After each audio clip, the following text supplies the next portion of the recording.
بہت اچھا مشترکہ نظام زندگی بہت اچھا تھا جب ایک دوسرے کے حقوق کا پتہ تھا. اب حقوق کا نہیں پتہ، لہٰذا ادھر سے آگ، ادھر سے آگ، ادھر سے آگ، ادھر سے آگ. میں سر درد کا مریض ہوں، تھوڑی تھکاوٹ ہو شروع ہو جاتا، فاقہ شروع ہو جاتا، تو میں روزے رکھنے کے لیے مری چلا جاتا ہوں کہ بھئی چلو کوئی ٹھنڈک، روزے کا لمبا ہونا اور ٹھنڈک شاید اس کو کچھ وہ بیلنس کر دیتا ہے، تو میں کچھ 3-4 روزے پھر بھی چھوٹ جاتے ہیں لیکن اکثر پورے ہو جاتے ہیں. تو بھربن میں وہاں ایک جگہ میں ٹھہرتا ہوں، تو عصر کے بعد میں تھوڑا بیان کرتا ہوں معاشرت پر. تو پہلی دفعہ جب میں وہاں ٹھہرا تو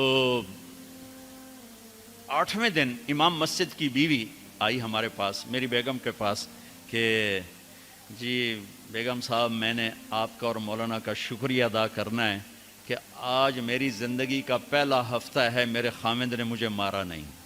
پہلا ہفتہ امام مسجد، امام مصلی پہ کھڑے ہونے والے، کہا پہلا زندگی کا ہفتہ ہے میرے خامند نے مجھے مارا نہیں، ورنہ میری ہر دوسرے دن پٹائی ہوتی تھی. اور 10ویں دن امام صاحب خود آ گئے، کہا مولانا صاحب ہمیں پتہ ہی نہیں تھا زندگی کیسے گزار، ہمارے جو ماحول میں تھا ہم وہی کر رہے تھے. کہ میرے بہنوئی نے میری بہن کی ایک دفعہ ٹانگ توڑی، ایک دفعہ بازو توڑا، اور عالم دین ہے، عالم دین ہے. ہمیں کسی نے یہ بتایا نہیں تھا، ہم نے زندگی میں پہلی دفعہ یہ باتیں آپ کے منہ سے سنی کہ زندگی کیسے گزار. تو فرحان کی زندگی فتوے سے نہیں چلے گی کہ میں مفتی نعیم کا بیٹا ہوں، یہ تو حسن اخلاق سے چلے گی، میٹھے بول سے چلے گی. میرے نبی حضرت عائشہ کو لقمے بنا کے کھلاتے تھے، کوئی اظہار عشق تھا، اللہ کی قسم اظہار تعلیم تھی. سکھایا کہ زندگی گزارنی کیسے. ان کو آٹا گوندھ کے دیتے تھے، چونکہ ابھی شروع میں ان کو آٹا گوندنا نہیں آتا تھا، تو آٹا گوندھ کے دیتے تھے. اور عرب بڑی بڑی بوٹیاں پکاتے تھے، تو حضرت عائشہ بوٹی اٹھا کے ایسے نوچتیں اور پھر رکھ دیتیں. تو اللہ کے نبی بوٹی اٹھا کر جہاں سے حضرت عائشہ نے نوچا ہوتا تھا وہاں سے نوچ کے دکھا کے کھاتے تھے. میرے رب کی قسم اظہار یہ ہمیں تعلیم دی ہے کہ زندگی کیسے گزاریں. پھر بڑے بڑے پیالے ہوتے تھے پانی پینے کے، چھوٹے گلاس نہیں. چھوٹا گلاس تو بخل کی نشانی، اب تو اور چھوٹے ہو گئے کہ کپ کو گلاس بنا دیا. میرے بچپن میں مجھے یاد ہے اتنا بڑا گلاس ہوتا تھا، اور ڈیرے میں جتنے مہمان ہوتے تھے، کچی سڑکیں ہوتی تھیں، مہمان کوئی ہمارے رشتہ دار یا دوست نہیں، راہگیر مسافر ہوتے تھے، ہر مہمان کو دودھ پلایا جاتا تھا رات کو. چونکہ جانور زیادہ ہوتے تھے تو ہمارا اکرام زیادہ سے زیادہ یہی ہوتا تھا، تو ہم سارے مہمانوں کو دودھ پلاتے تھے. تو ایک مہمان آیا ہمارے دادے کا زمانے کا، چاچا لال. اب گلاس چھوٹے ہو چکے ہیں، تو وہ جب نوکر نے دودھ پیش کرنے کے لیے نا آگے بڑھا تو اس نے گلاس دے کر کہنے لگا پتر میں نہیں پیندا. سمجھ رہے ہو پنجابی سمجھ رہے ہو نا؟ پتر میں نہیں پیندا. اسے کہا چاچا کیوں نہیں پینا ہے؟ کہ دو تو ود پیواں تے بے غیرت بنا تے دو نال میرا گزارا کوئی نہیں، لے جا.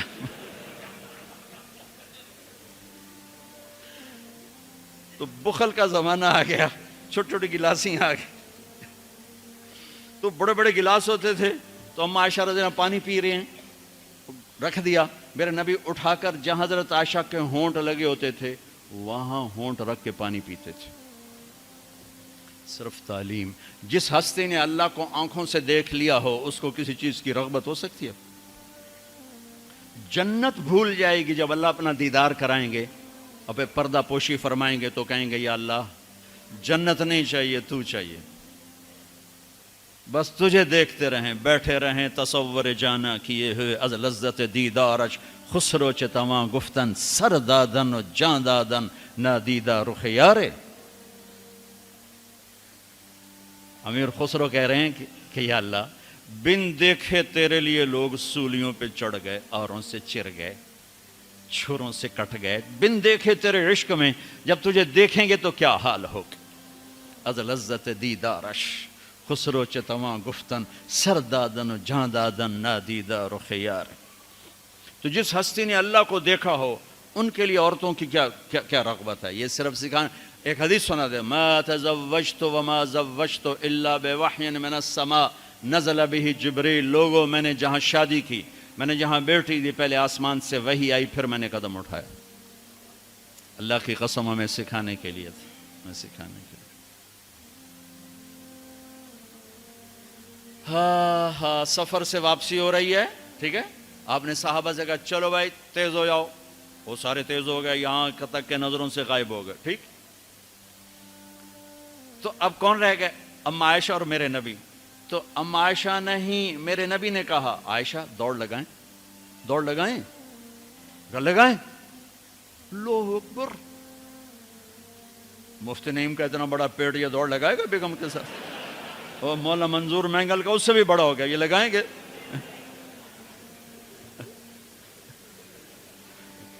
تو عائشہ دوڑ لگائیں، کہا جی لگائیں۔ تو حضرت عائشہ فرماتی میں آگے نکل گئی لیکن ابھی پیچھے رہ۔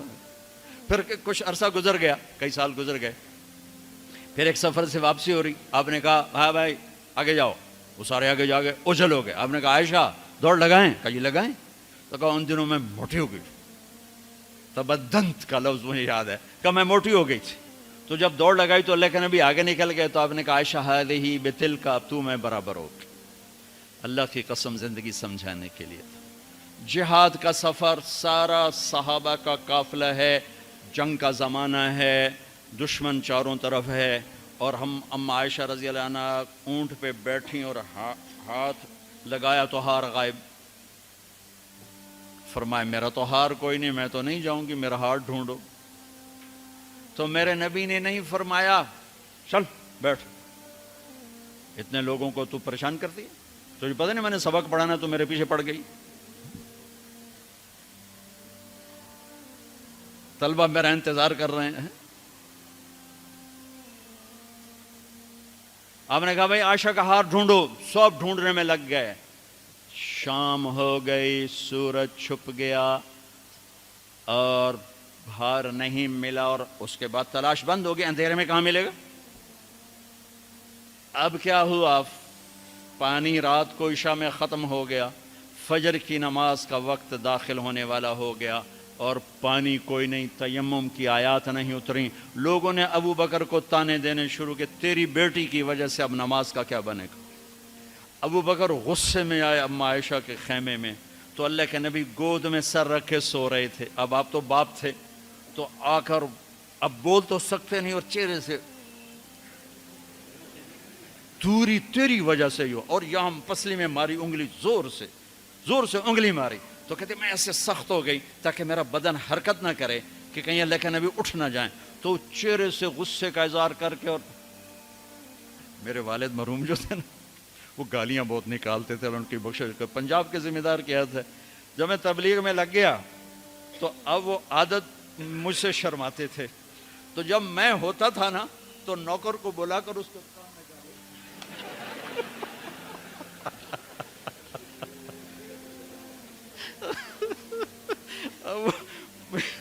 جوانی کی عادت بڑھاپے میں تو جا نہیں سکتی تھی، تو پھر وہ آہستہ آہستہ گالیاں نکال اپنا کوٹا پورا کر لیتے تھے۔ تو ابوبکر صدیق رضی اللہ عنہ میں کہ کہیں بھائی اللہ کا نبی اٹھنے کرتے رہو، انگلی مارتے رہے، تو اللہ نے آیات تیمم اتار دی۔ اس موقع پر تیمم کی آیات پہلی دفعہ 8000 سال میں یہ ہونے لگا ہے۔ بھلا مٹی سے آدمی صاف ہوتا ہے اور گندا ہو جاتا ہے؟ اللہ نے کہا نہیں، فتیمم، چلو تیمم کرو۔ اب سارے صحابہ میں خوشی کی لہر، اور سعد بن عبادہ کہنے لگے اے آل ابو بکر، یہ پہلی تو نعمت نہیں ہے جو تمہارے گھرانے کے طفیل ہمیں ملی ہے، اس سے پہلے بھی بڑی نعمتیں تمہارے گھر کی طفیل ہمیں ملی ہیں۔ اللہ نے تیمم کی آیت اتار دی۔ میرے نبی نے قافلے کو نہیں چلایا، یہاں تک کہ حضرت عائشہ نے کہا اچھا یا رسول اللہ اب چلیں، ہار کو چھوڑیں۔ پھر میرے نبی چلے، اور جب اونٹنی کو اٹھایا تو ہار اس کے نیچے پڑا ہوا تھا، وہ سارا باہر ڈھونڈتے رہے، ہار نیچے چلا گیا تھا گر کر۔ یہ میرے نبی کی زندگی ہے، یہ مینگل صاحب سے کہتا ہوں پڑھائیں، مفتی نعیم سے کہتا ہوں یہ زندگی پڑھائیں، کہ ان کی بیویاں ان کو دعائیں دیں، ان کے ماں باپ ان کو دعا دیں، ان کی اولاد ان کو دعا دے۔ وہ باپ نہیں ہے جس کو دیکھ کے بچے ڈر جائیں، وہ تھانے دار ہے، تھانے دار بیٹھا ہے۔ وہ استاد نہیں جس کو دیکھ کے شاگرد ڈر جائے، وہ تھانے دار ہے۔